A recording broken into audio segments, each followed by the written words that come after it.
Welcome back to the PPV podcast. We are in Gilbert, Arizona on a beautiful day. And today we're on scene with Jason, a 911 dispatcher, and we'll be talking about the unseen heroes behind the headset. Jason, thanks for coming on, brother. Absolutely, Eric. Nice to meet you. Thank you for having me. I'm excited for this one, man. We talked a little bit, kind of how different our worlds are, but also how similar and how we can see how they kind of integrate at the end of the day. Sure, absolutely. Man, do you want to just start by telling us a little bit about who you are and what ultimately led you to becoming a dispatcher? You know, I've been doing this since 2011. I actually went back to school, got my EMT, was trying to get on an ambulance at the time, and had someone tell me, hey, we're looking for dispatchers. You should check it out. Never would have thought of it. I applied, got hired on before I got on a truck, and never looked back. Been there ever since. Yeah. You like it? I do. Yeah, it's great. It's always changing. And that constant change, never knowing, everything's always different. I love that. Yeah. That's my favorite part. Keeps me going. Yeah. So we talked a little bit. Did you start here in Arizona, that process, or was it when you were back in California? Yeah, everything was out here. Okay. Grew up in California, moved out to Arizona around 2008. And then, like I said, just wanted a career change. My grandpa was a firefighter at FDNY. Oh, wow. That's for awesome. 27 years. And in the back of my mind was always kind of an inspiration to me wanting to do something in the fire service. So That's awesome. I did not know that. Yeah. As it relates to dispatch, what are some challenges that dispatchers face in their careers or throughout different calls? Just some general challenges that dispatchers face. And then as you think about your career, is there one or a couple different challenges that you remember that you faced? yeah, absolutely. Challenges. Where to start? I feel like staffing's always been a big problem. As populations increase and cities grow, you kind of get overlooked, and they still think that the 4 or 5 people that are in that room can handle 2 or 3 more Yeah, we get that. agencies on top of it, and the workload just increases, and which definitely leads to burnout. But staffing's always been one of them. Our mental health's always been another, and they just started recently, the last year or 2, spending more time giving us more sessions to speak with people. For you, what are any specific challenges that you faced that you can think of in your over, where are we at now? 15 years almost? Yeah, it's crazy because they say you hit burnout at year 7 in this career field. So to be still going, it's a blessing and a curse. Yeah, I get that. Did you hit that burnout at I year have. 7? I've hit it a couple times. It was hard realizing it because when I first started out, I worked with a lot of old school firefighters that were in the alarm room. And you couldn't show any emotion. If you had a pediatric code call, they wanted you to get back on the horse. I remember being outside on the patio crying and being told, hey man, get back in there. Like, that's what you do. Yeah. And I'm like, dude, I got to process this. Like, I can't wrap my mind around what just happened. Man, that's And so I almost maintained that mentality for as long as I could. And I would say probably the first 8 or 9 years of my career, just like, it's not my emergency, it's not my problem. And you try to shut it out, but then after a while, Pandora's box just kind of opens up inside, and you don't realize it, so it does. yeah. And when it does, you need help. When that box opened, what was it like and what did you do about It was scary. Calls from years ago were coming back to haunt me. Couldn't sleep, couldn't eat. I was drinking a lot. Led to trouble at home. Took me down a dark road, honestly. And it took a while for me to realize, hey, I need help. Like, I need to talk to somebody. Like, I think this is a good first step. Yeah. Processing this. And Yeah. so I started going to therapy, and therapy was great. We'd have emotional support animals coming into the alarm room to visit us and stuff like that. And all those things were really good. But it wasn't until a couple years ago when I did EMDR, and that was a game changer. Can you describe that a little bit? I've heard of it. Yeah. So basically what you're doing is you're meeting with a therapist, you're kind of reprocessing it. And as you reprocess it, they're doing sounds or lights or vibrations. And it's just the way it triggers it and the way you reprocess it almost helps you understand it better. And it doesn't bother you, and it's not as heavy. Helps you almost unpack that. Yeah, it does. And That's awesome. it's been really enlightening. And I'm really thankful for that opportunity. I couldn't probably afford it on my own. And I met a guy, Tony Redart. He works for, he owns Compassion Alliance, Okay. him and his wife. Yeah. And they're huge advocates for first responders and our military and offer EMDR therapy for everyone to help them. So Man, that's awesome. The blessings that we have in this job when it comes to people supporting our cause. That's great, man. yeah, you don't know it's there. I mean, and then one day all of a sudden had a friend tell me, "Hey, check them out." That's I'm like, okay. honestly, that's so true. Like a lot of the stuff that we have available to us, a lot of it is found out through word of mouth. Like Absolutely.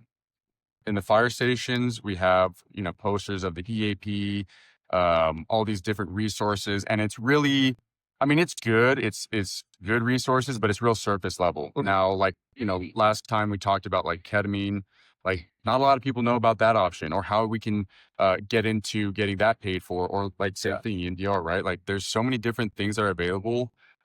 We don't know about them because I think part of it is it's still hard for some of us to talk about our struggles and our challenges and the things that we went through and maybe the path that we took to getting healthy. Maybe we still have that wall, that ego up. But again, like doing this thing, it's good to like, hey, that's done. Like that's the old school way of doing things. Like if we want to be healthy and if we want to take every last dime from our pension systems when we retire, like we need to talk about it now. You know what I mean? Absolutely. Yeah. And breaking that stigma has been one of the biggest challenges. Like I said, when I started off, I was a lot of old school guys that, Yeah. I mean, you didn't show emotion, nothing bothered you. You just got back on the horse and kept riding. And once I broke that mentality and realized there was such a stigma in this field, it was like, I got to do something about that. Yeah. And I became a huge advocate for our mental health, not just in the alarm room, but you guys as well. Mm-hmm. It's important for all of us. I mean, the suicide rates are through the roof. I know. It's heartbreaking to every time you hear firefighter or officer or someone took their life because of that. It's just, and it's job related or. Yeah, that, I mean, divorce rates, addiction rates. I mean, I have my own theories of why that is on some of them, like especially the divorce rate and all that stuff, but we'll get into that later. But yeah, it's so preventable. Yeah. It's like warming up before you go run or before you lift. Like it's a simple thing that we can do that's so preventable. And I think our warming up, like I talked a little bit about, we should have a warm up period before going into shift, right? Like I kind of get my mind right, my body right. Like I try to prepare for things that I might have to see or do. I think about things that I want to accomplish this shift. But then after shift, I have like a cool down too. Yeah, for sure. Okay. Like whether it's just, honey, when I get home, I need 10 minutes in the shower, just some alone time. Yeah. Get the kids in the kitchen, whatever, like just a little decompression time. And I think that creates some space for us, right? And helps us. For sure. Yeah, absolutely. So kind of staying on this topic, without giving details you're not comfortable sharing, is there a call that kind of sticks with you that was really the crux of everything that started the path that you've been on? Yeah, actually there was. It wound up being a site call. PD had transferred us this caller who was upset. She was threatening to cut herself. And she had a couple of small lacerations, and that's why they transferred her to us to get some pre-arrival instructions. Okay. The caller didn't know, I didn't know, that the PD dispatcher was still on the line. They never disconnected. And I was talking to this girl, just, hey, what's your name? What's going on? Like, you don't got to do this. Like, I got a lot of help coming your way. We're going to get you help. And all of a sudden, I don't know, it seemed like an hour, but it was probably only 45, 60 seconds. And the PD dispatcher jumped back on and asked her, hey, do you still have your knife? And she just became unglued when she realized that someone else was listening to our conversation. And it triggered her. She wound up cutting herself on the phone. And when she did, you could just hear her scream. And I just felt like that whole call was it was going so well for what it was. And then it just went sideways so fast. And when she cut herself, that scream just haunted me. And I'm like, I don't know why I can't get this call. I'm like, this is just a Psych B. It's not a pediatric code. It's not a drowning. It's not a GSW involving multiple casualties. I'm like, this is just a Psych B with a knife. But for whatever reason, that call, it bugged me. Yeah. For a long time. And then I started doing therapy all over again and counseling. I was doing that. While I was getting results, it wasn't the result I wanted. Like I felt better, but I wasn't 100. Mhm. And then that's when my boy reached out to me. It was like, tell me about EMDR. It was got me hooked up with Compassion Alliance, and Okay. That's they awesome. helped me get through that. So You know, thinking we talked about this walking over here, like you guys get that call. You're the primary, you know, responders to that call. Okay. But you don't get to see any of it. mhm, So whereas us, we get to, you know, we get all the notes that you guys provide. We show up on scene. We see the call from start to finish. And then if we want, we can reach back out to the hospital after transport and follow up with them on how the mhm, patient did.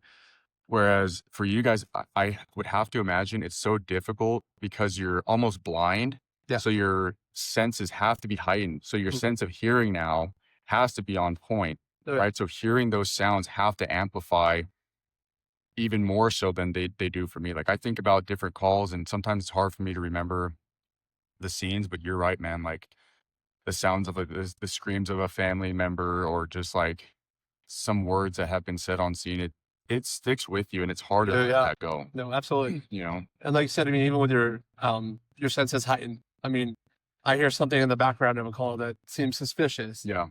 or someone's getting their tone changes with me, and I'm like, okay, I don't feel like you guys are gonna be safe. Start PD. Yeah. I mean, and like it could be a routine, it could be a seizure, and then it's like, okay, what's going on? I'm like, I need you guys started. I'm like, they're getting Yes. aggressive. I hear it in their tone of the voice, or Yes. And there's a lot of that's chaos in the background. that is so true. And that is truly why I call you guys like the unseen heroes behind the headset. I mean, I can't tell you how many calls I've been on where just one little note that's in it that they took the time to ask or find the information. It's like, hey, I think we're gonna stage on this one. Mhm. And then sure enough, they're like, hey, we want you to stage. Yeah. Or like something happens where it's like, was on the phone with them, they were talking this and that. Now no longer. I can't hear breathing. It's like we're kicking the door in right now. You know, like just Yeah. quick information that helps us jump into action. That's what we want to do. Yeah. You know, and it's so hard when you get that information that's like, it's kind of vague, is it not? Last week we responded to a fire at like 2 a.m. and we had reports of an 8-year-old trapped in the fire. And I mean, you can imagine what that feeling is like responding, flying down the street. You Yeah. have these units showing up, and it's like, we don't have an 8-year-old counted for. They balanced a working fire, and it's just like, dude, all right, let's get to work, you know? Mhm. And then as soon as we pulled up, cop comes up to the window. He's like, hey, man, we have the 8-year-old right here. You end up getting out. It's like, okay. Yeah. Now we That just have the fire feeling. to worry about. Yeah. Yeah, it's like But yeah. you're extremely heightened in your senses. Well, yeah, for sure. I mean, especially like 2 a.m. I mean, you get woken up from sound asleep. So Yeah, you're not going back to sleep now, after that. now you're going to fire. So everything you're training for, Yeah. you get to go do. Yep. And that's what, I mean, that's what you guys love. Oh, yeah. But then Yeah. you find out the fact that there's an 8-year-old in the house, and it changes everything. Yeah. Yeah. it's True wild. fight or flight mode. Mhm. Absolutely. Man. So kind of sticking with the theme of this, in true public safety fashion, you get that one call that rattles you. Mhm. You're still at work and you're kind of expected to continue to take that next call. The calls don't stop. How do you do that to where you know get a critical call that's, you know, a little bothersome and then you have to go Yeah. back and still get back to work? So I'm fortunate enough. My agency is great about that. We have 1 or 2 people that are on the peer support team almost every shift. So you have them right there with you, That's awesome. and they've done all their training. The supervisors are really understanding. They're aware of what's going on the floor. So when I do say you overhear someone say, okay, they're 3 months old. Okay, they're not breathing. Let's get them flat on their back. Mm. Your supervisor, for the most part, is already aware that, hey, he's taking something bad, and they know, hey, I got to walk away after this call. Some people don't. Some people sit there and just, I'll take the next call. For me, I need to go clear my head, whether it's step outside, go for a walk, go punch my locker. I mean, however it is, and then they'll come check on you. And most bad calls I've had, I've wound up going home at that point in my shift, just because it's hard to wrap your head around or keep focused, because you have to be in this 100%. Only imagine. And if you're not there mentally, then I mean, it's going to affect everyone else moving forward Right. that you're trying to help. Yeah. Agreed. So I wind up normally you just go home, they'll check on you, read, hey, here's the AP's number. So and so is on peer support. If you want to talk to them, they're up right now. Or what do you need? Yeah. And they do a great job of keeping up with us and checking in on us. But yeah, when you do get that one call, that rattles you like that. Yeah. Normally that's normally the end of your shift for most people. Yeah. We talked a little bit about this too, but I would love to see integration between dispatch and fire, even PD, I suppose. But when we do our critical incident stress debriefs at the stations, like myself, member services will go down, or different people might come down. It would be great to have you guys involved in that process, because I think of certain calls that I've had where I'm like, I can't even imagine what that phone call sounded like to you, because showing up, it was horrific, and not ever knowing what the outcome was or what happened. I feel like that really hinders closing the chapter of that book to move on. So Absolutely. it would be so good to integrate you guys in those processes. Like, hey, get that dispatch person that was on that line, get them here to the station. We'll do this all together. Not only that, but when we have wins, when we had code saves, when we truly make a life-saving effort and people Yeah. are able to meet us after the fact. I mean, dude, that's one of the coolest parts of the job. I agree. Yeah. It'd be sure. great to have you guys there. Like, okay, this guy, this team may have responded, but this dispatcher was the one that helped them get them flat on the back and start compressions and work them through hands-only compressions until the crews got Yeah. there to work. Like, it would be phenomenal to strengthen that partnership in that team. I agree 100%. And just to all be included, I think that it would help a lot of us. I mean, I agree. it would not only, the dispatchers would feel included on something that they had a part in, obviously, Yeah. but also I think that is a lot for morale, and Totally. you're being recognized. Yep. And okay, hey, and then it's a face to face with you guys. Yeah. You talk to how many crews on the radio a day, All day. and it's like, oh, this was my dispatcher. Yeah. And this was going on, or yeah, I think that definitely helps for long-term career. Like you said, morale too, man. So we talked about some of the things that you done in the professional setting for help during these challenges. What about your personal life? What do you do outside of work to ventilate your mental environment and remain healthy? I started working out, therapy as well for that. You have your work-related therapy, but when work drains into your home life, it creates problems. And so just personal therapy for that, making sure I'm good on that level. Because as healthy and on point as I want to be for work, I also want to be at home for my wife and kids. Totally. And if I'm not there for them, then I'm letting them down. Reach that point where I can't let that happen. Yeah. My family is number one to me, and I'll do whatever I can to protect that. So it sucks that what we do often affects our home lives. It absolutely does. I don't think they go over that in your job interview or in the testing process. Like, hey, are you ready for this? Yeah. Like, They don't, which is something that I mentioned to everyone that comes through the doors to do a ride along or mock Mhm. interview. I went through that same thing too, man, where it was like, it felt like everyone around me was changing, Mhm. and I was frustrated because I'm like, what's going on here? Yeah. And then, thank God for my wife. She kind of set me straight and was like, oh, I'm the problem. Mhm. I need to get myself Yeah. right. Hey, you find yourself either short with your spouse or Yep, or on the edge kid. with kids. Yes. And I'm like, it wasn't that big of a deal. And then I'm like, no, it was. It was this that happened at work, or Yeah. this call is bothering me, or Yeah. I think about that meme of like Ryan Gosling looking into like the projector of the slideshow. yeah. Like, dude, I see that come up every once in a while. And it pisses me off because it reminds me of like when my phone will bring up memories of Mhm. my girls when they were younger, and like just how angry of a person I was because I just wanted some peace and quiet then Mhm. when I was, going through a lot of things and working a ton. And then I look at them now and I'm like, where did that go? Like, when did they Oh, stop wearing absolutely. Yeah. princess dresses? And Yeah. it kills me. Mhm. It really does kill me. And my wife tells me all the time, all you can do is do better now and make sure that you don't miss this part of their life. Because I feel like I really did miss a big part of their lives, You do. You miss. And I don't think people go into this field knowing that. Yeah. You're gonna miss birthday parties. Oh, yeah. You're gonna miss anniversaries. You're gonna miss holidays, functions with friends and family. I mean, the sacrifice, which doesn't seem like a lot to some, is a lot. I mean, especially if you're big on your family and friends, and you're realizing, hey, I haven't attended my kids' birthday parties in the last 3 years, and I've worked every Christmas for the last 10. This is my last question that I have for you. And I think the things that we were talking about, this is going to kind of help summarize everything. Knowing everything you know now, what advice would you give your younger self before starting your first shift? Don't be scared to ask for help. Nowadays, it's more common knowledge that, hey, we have these resources. This is available for you. But when I started in 2011, it wasn't talked about. It wasn't like, hey, if you have this bad call, we'll send you to a therapist, or hey, here's the AP's number.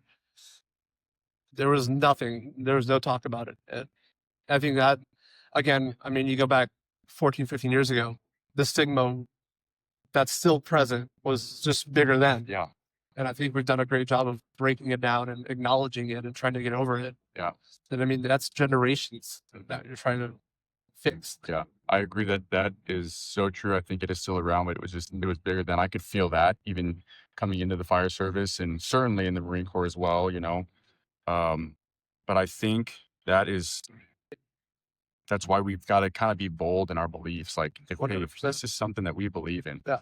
remaining healthy, not only for us, but our brothers and sisters, our crew, right? Our team, our family, Yeah. the people that we love around us. If that's really what we're all about, Mhm. then we better be bold in our actions, in our words, and Absolutely. You have to be. you have to be. So And going back to family, I mean, I'm fortunate enough. My wife works for an agency out here as well. I won't say where, but so she gets it. She has a great understanding of what I go through. I mean, she just brought me lunch the other day and sat with me at work that's cool. on after her training class, and was like, "Hey, like, I'll swing by." And she's hung out with me before, but it's funny because like she'll tell you, like, she goes, "I can never do what you do," and I always tell her, I'm like, "I can never do what you do." Yeah. Like, I can never be locked in a room with all those inmates and have to deal with all that. Like, Yeah. nope, can't do it. Yeah. It's good that you guys have each So, other, man. yeah, having that support really helps. Totally. Yeah. That's great. It's a game changer. All right, man. Is there anything else that you want to add? No, this has been an absolute pleasure. I'm glad we were able to find the time to make it happen, and thanks for having me on. Absolutely, JT. Thanks, brother. Thank you, Eric. All right. For those listening, keep your pressures positive, ventilate your environment, and control the chaos. This is the PPV podcast. Thanks for listening.